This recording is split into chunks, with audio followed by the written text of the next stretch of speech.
Hey everyone, this time on Tim Talks Audio, we're checking out the latest from Waves. This is the Magma Channel Strip.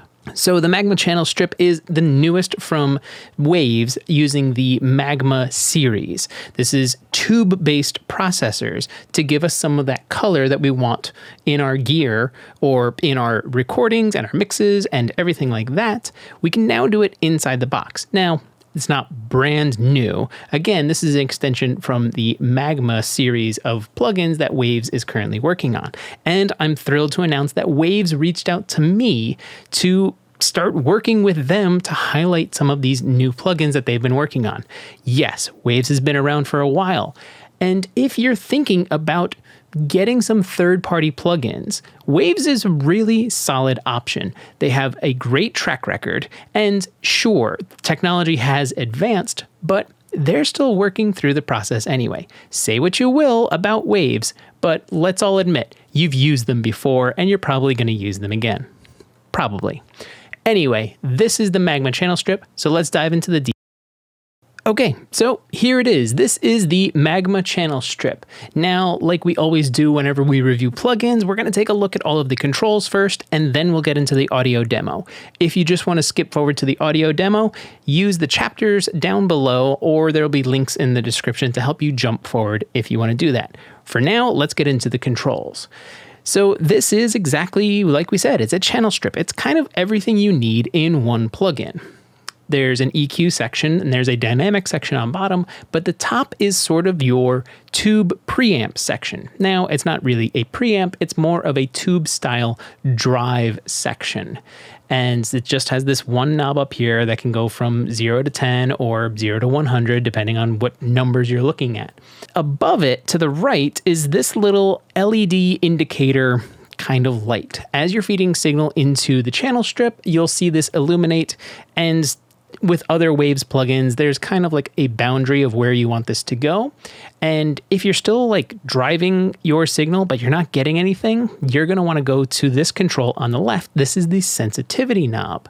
You can actually change the sensitivity of the plugin. Maybe you have the drive all the way up and you're not getting anything. Change the sensitivity, increase it, and now you'll start getting some of that tube saturation. Or you need to go the other way. You're just barely putting anything in and it's like red lighting. It's just pinning, it's going crazy. Turn the sensitivity down and then you can get some more of that subtle tube saturation that maybe you're looking for. Just going to reset everything back to normal. Then we continue on. We have a phase flip switch here, or a polarity flip. Really, it's polarity, but we're not going to get into that argument right now. Underneath that is your low cut or high pass filter with fixed settings off 60 hertz and 110 hertz. And then underneath that is your sort of nondescript EQ section. You have a high shelf, a low shelf, and they don't really tell you where these bands are, but we know them as about 100 hertz and about 10K. And then you have your mid-band here. The control on the left-hand side allows you to sweep between 100 hertz and all the way up to 5K. If you're curious if this is doing exactly what it's doing, that's not what this channel does. We don't really dive into if it's doing exactly like it says. Go check out my buddy Bobby over at Raytown Productions. He does a great breakdown of the same plugin, and he uses something that analyzes exactly what's going on. So if you want to know exactly what's going on, head over to his channel. I'll put a link down in the description. But anyway, so we have this mid-band. We can select whatever frequency we want from 100 hertz all the way up to 5K. And then, obviously plus or minus 14 dB. And it's the same thing with the high and low shelves as well. And then underneath that, you have your dynamic section. So it has a built-in expander, which using the toggle switch underneath it can turn it into a gate. And just as a quick reminder, expanders are like compressors and gates are like limiters. So an expander will just kind of increase the dynamic range instead of a compressor decreasing it. And a gate will pretty much cut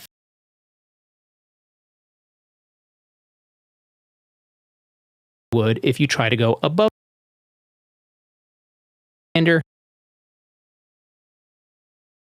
your expander mode, and then you can toggle the gate on And then on the other side is the compressor.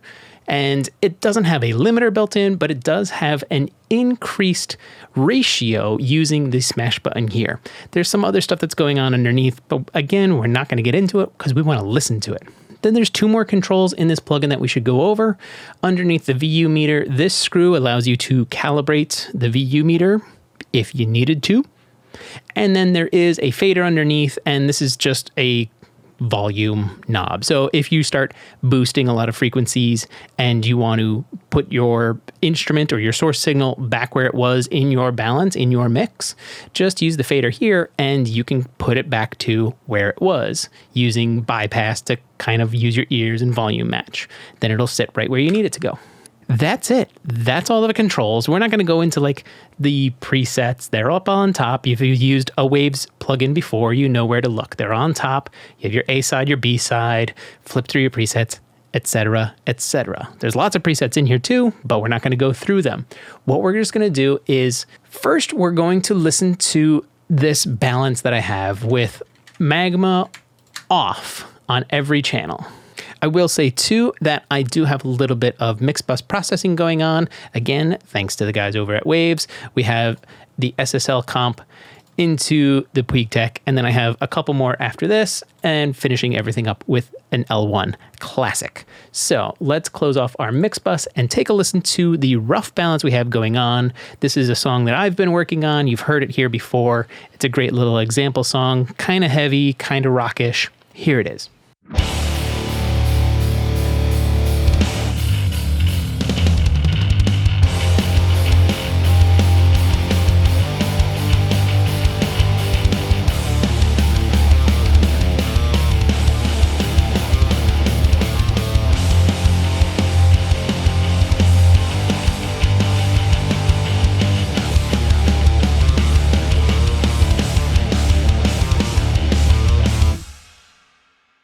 All right, not bad. Now let's go into individual elements and we'll turn on Magma and just start dialing some stuff in. And of course, let's start with our drums. I have my kick drum here. Here's Magma. It is now kicked on. Let's just dial in some saturation and see what we can do with our kick drum.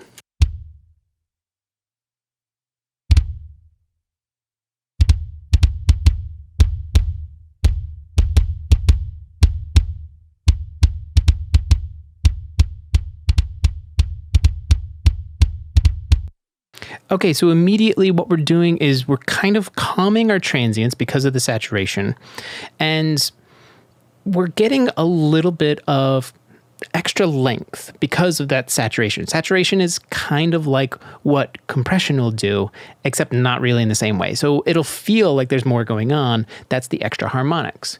With this, we'll use the expander later to kind of just tighten everything up again. This is going to be really cool. Again, I'm going to shout out to my buddy Bobby. He showed this in his video, and I'm kind of borrowing it. Thanks, Bobby. Now let's move on. We can adjust our EQ. So let's go ahead and do that.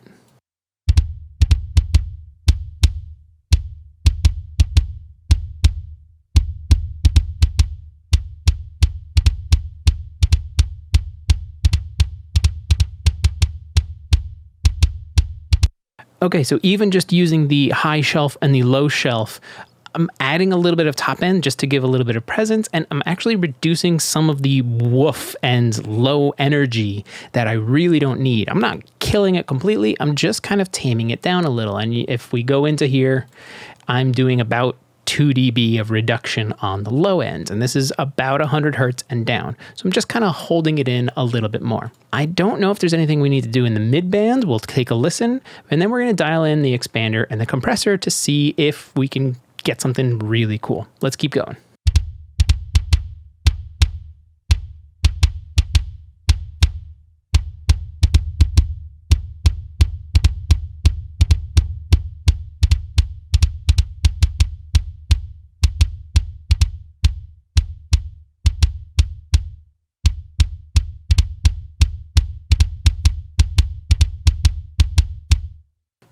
Okay, so we really did a good amount of work, but by not doing a lot. Sure, these controls look like they're doing a lot, but you can see the expander is out of the way and there's no attack or release controls or ratio because it's built into the one control. As you increase it, it's going to adjust the attack and the release and the ratios of both of the dynamics to kind of work automatically for you, which is really kind of handy.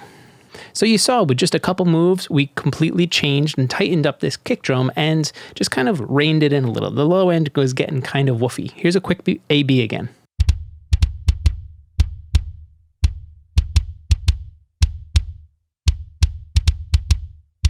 All right, now let's move on to our snare drum. Let's do the same exact thing.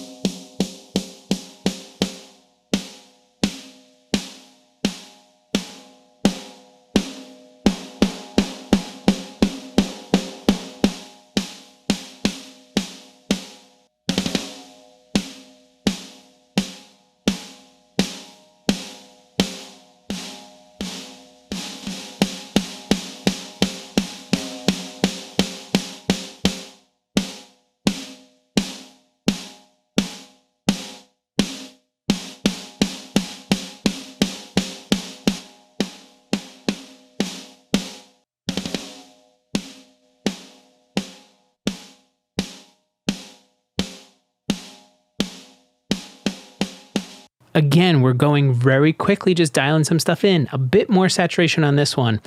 I actually added some low end, but I probably might roll some extra lows off. These are program drums, so I'm not too worried about it. I just want to make sure that everything sounds good together.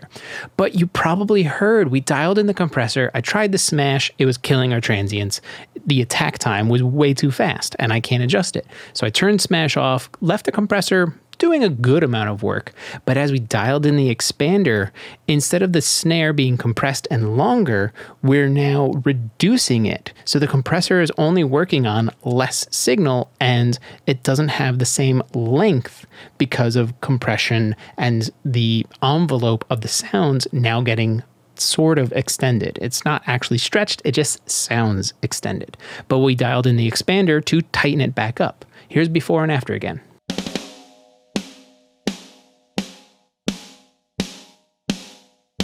Okay, now I'm going to cheat and I'm just going to copy this over to my snare samples. And here's the snares together.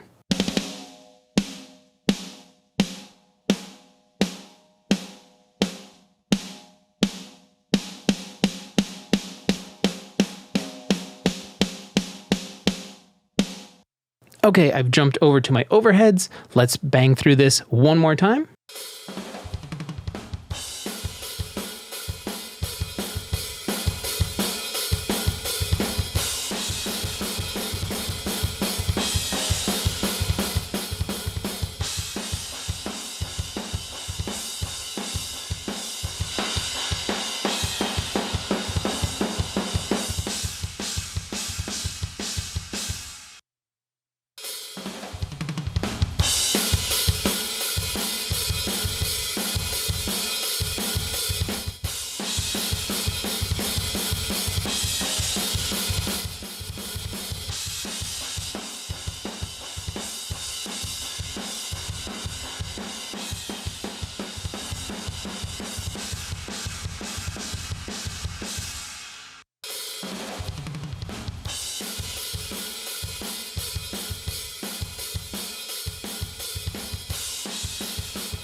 Once again, just dialing things in, getting rid of what we don't want, adding in what we do.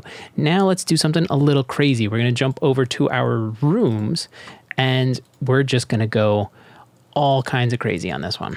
So here we go with the rooms.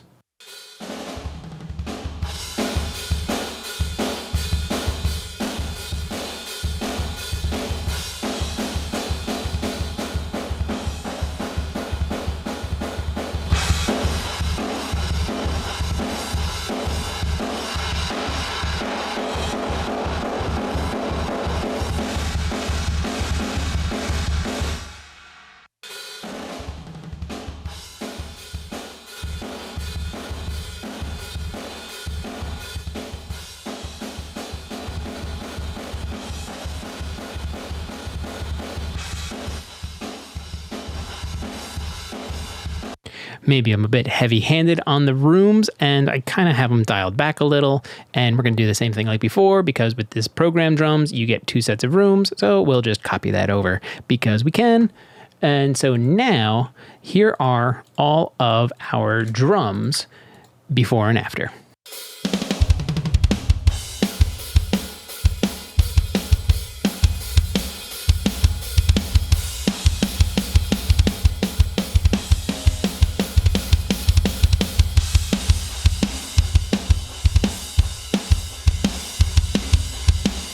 So we tightened things up, we made some room, brightened things up a little bit. Now let's move on to our bass guitar. We're gonna clear out these solos and we'll just go over to our bass. It's a DI bass plugged straight into my interface. I have Ampire going on, and this may look a little bit ridiculous. Yes, I'm using the dual rec into the 8x12, and I've got an EQ pedal after the fact, and here's my mics and everything. So here's the bass on its own without Magma.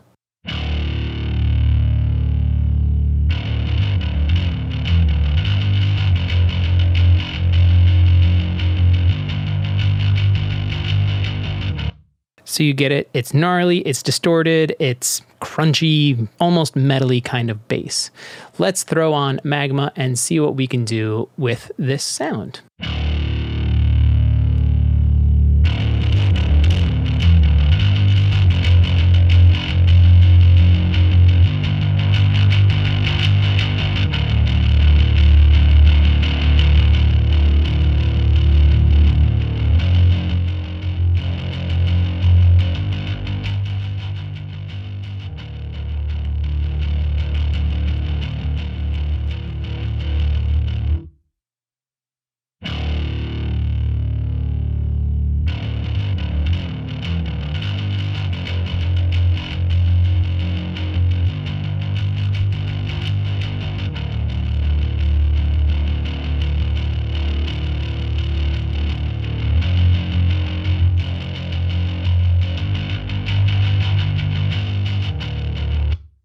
Okay, again, we're just kind of cleaning up our low end. We're getting rid of some just nasty nasally stuff in the mid-range, and I'm probably doing maybe a bit too much. This is probably better suited for some kind of surgical EQ, so I'll probably get rid of this mids. Little high ends, just a nice little shelf, a little bit of compression, and I probably wouldn't use an expander on a bass anyway, unless I really needed to, so I didn't even dial that in. When I listened to the smash, it was just killing all of the top end and like the presence of the bass. So I didn't want that. Just a little bit of compression from here, and that's what we're gonna go with. And we just did our very quick volume match right here. Now let's do one more thing. Let's do our guitars. Right now on their own, we are using an amp sim, same thing, plugged straight in. They sound like this.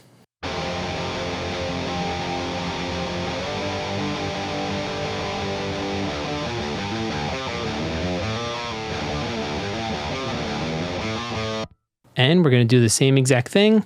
We'll go into our Magma channel, dial something in, and I'm going to steal it and just copy it to the other one. But you do you on your productions.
Okay, so I'm going even lighter on these guitars. I am adding some extra drive, which I might dial back. I'm not quite sure yet. The tiniest amount of top end, 1 dB of top end. We're doing a little bit of cut in our mids, 2.5 dB at about just under 300 hertz. It says 290, and then a low end bump because it actually felt kind of warm and like a nice hug down on bottom with their low end. So we went down to plus 2.6 dB on our low shelf, but we also have the roll off at 60 just to make sure that there's no extra mud or anything like that. I used the compressor. It didn't do what I wanted it to do for these guitars. Maybe some other kind of compressor if I even need to, but they're kind of high gain, so I'm not going to worry about it. And I'm not going to use the expander. And then we volume matched. So now let's do like we did before. We'll steal this, put it to the other one. And now let's listen to our guitars before and after.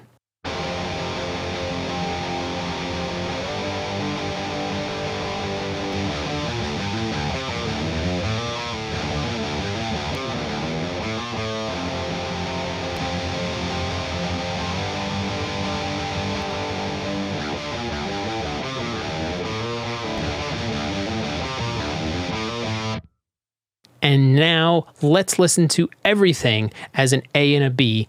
We're just going to be turning on Magma Channel Strip from Waves before and after. This is the before.